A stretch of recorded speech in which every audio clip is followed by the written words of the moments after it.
Hello বন্ধুরা, এইগুলি হলো এক অন্য প্রজাতির ফান গাছ, যেইগুলি খুব রেয়ার পাওয়া যায়।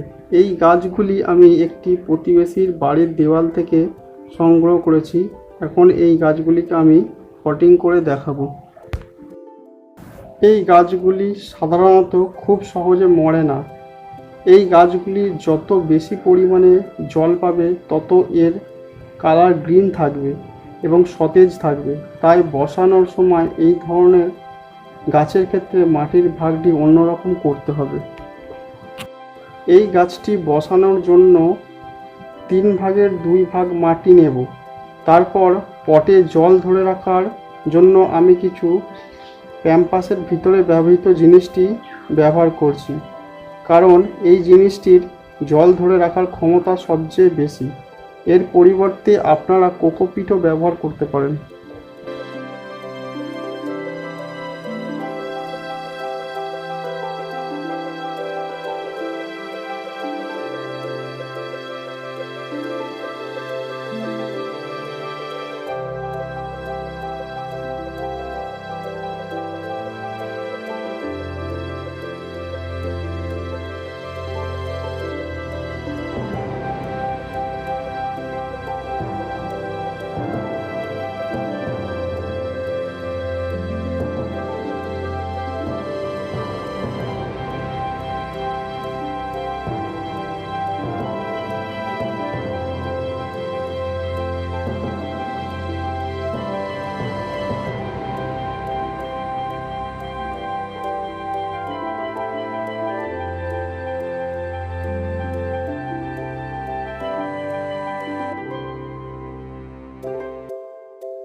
বন্ধুরা, ভিডিওটি ভালো লাগলে অবশ্যই একটি লাইক করবেন এবং আরও অনেক নতুন নতুন ভিডিও পাওয়ার জন্য আমার চ্যানেলটিকে সাবস্ক্রাইব করবেন। ধন্যবাদ।